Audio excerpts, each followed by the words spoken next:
Stop scrolling. Your smartest learning destination is here. अक्सर ऐसा होता है ना कि आवाज कमजोर लगती है या बोलते बोलते थक जाती है। अगर आपके साथ भी ऐसा होता है तो ये खास आपके लिए है।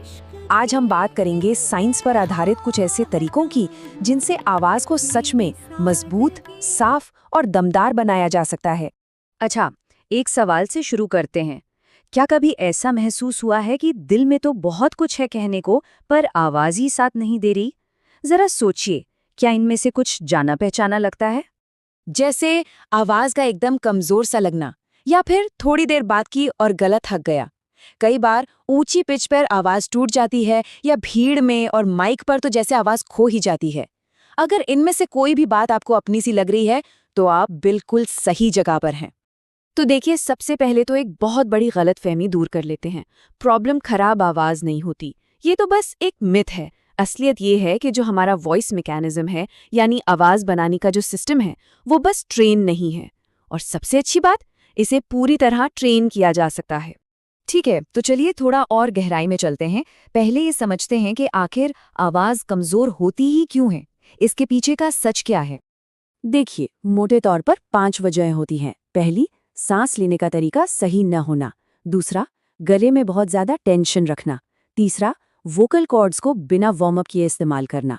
चौथा, बोलने या गाने की कुछ बुरी आदतें। और पांचवा, शरीर में पानी और आराम की कमी। और पता है सबसे मजेदार बात क्या है? ये सब की सब चीजें ट्रेनिंग और प्रैक्टिस से ठीक हो सकती हैं। तो अब आते हैं समाधान पर।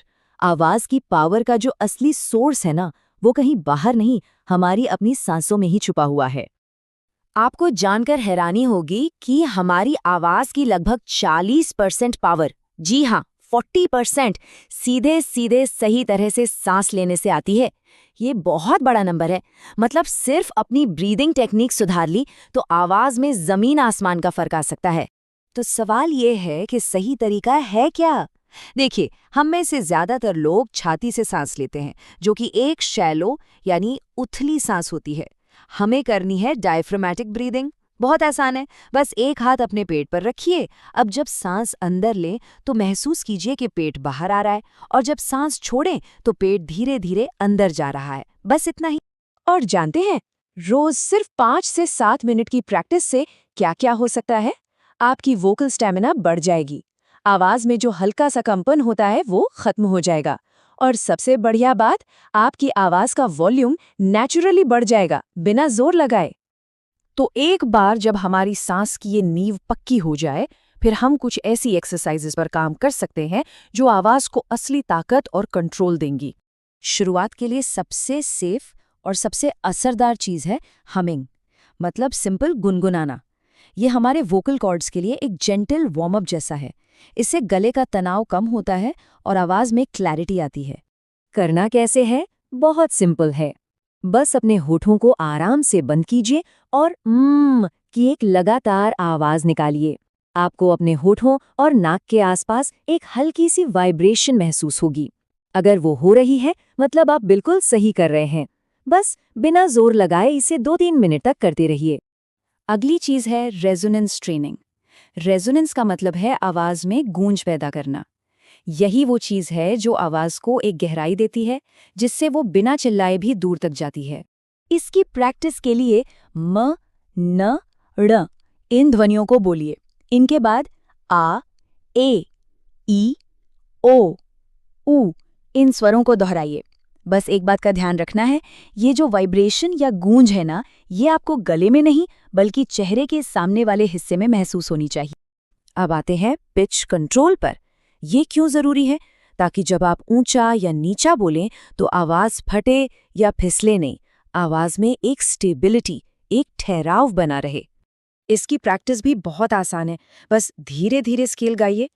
सा, रे, गा, मा ऊपर की तरफ, और फिर मा, गा, रे, सा नीचे की तरफ। और हाँ, याद रखिए, सब कुछ बहुत आराम से करना है, बिना किसी भी तरह का जोर लगा। अब देखिए, सिर्फ एक्सरसाइज काफी नहीं है, आवाज की रोजाना देखभाल भी उतनी ही जरूरी है। इसे ऐसे समझिए जैसे अपनी वोकल मसल्स को हेल्दी और सेफ रखना। इसके लिए कुछ सिंपल से डूज एंड डोंट्स हैं। क्या करना है? गुनगुना पानी पीना है और नींद पूरी लेनी है। क्या नहीं करना है? स्मोकिंग और बहुत ज़्यादा ठंडी चीज़ें अवॉइड करनी है। और सबसे ज़रूरी, चिल्लाना या चीखना नहीं है। इससे वोकल कॉर्ड्स पर सीधा डैमेज होता है। ओके, तो इतनी सारी जानकारी के बाद शायद ये सवाल आए कि भाई शुरू कहाँ से करें? तो चलिए आपके लिए एक बहुत ही सिंपल 7 दिन का एक्शन प्लान देखते हैं। ये प्लान आपको एक क्लियर रोड मैप देगा। पहले 1-2 दिन सिर्फ ब्रीदिंग और हमिंग पर फोकस कीजिए। फिर तीसरे चौथे दिन स्वरों की प्रैक्टिस और रेजोनेंस पर ध्यान दीजिए। 5वें छठे दिन पिच कंट्रोल की प्रैक्टिस कीजिए और 7वें दिन इन सबको मिला के एक पूरा सेशन कीजिए और अपनी आवाज़ को रिकॉर्ड करके ज़रूर सुनिए। तो याद रखिए, आवाज़ कमज़ोर नहीं होती, बस उसे सही तरीके से इस्तेमाल करना अभी तक सीखा नहीं गया है।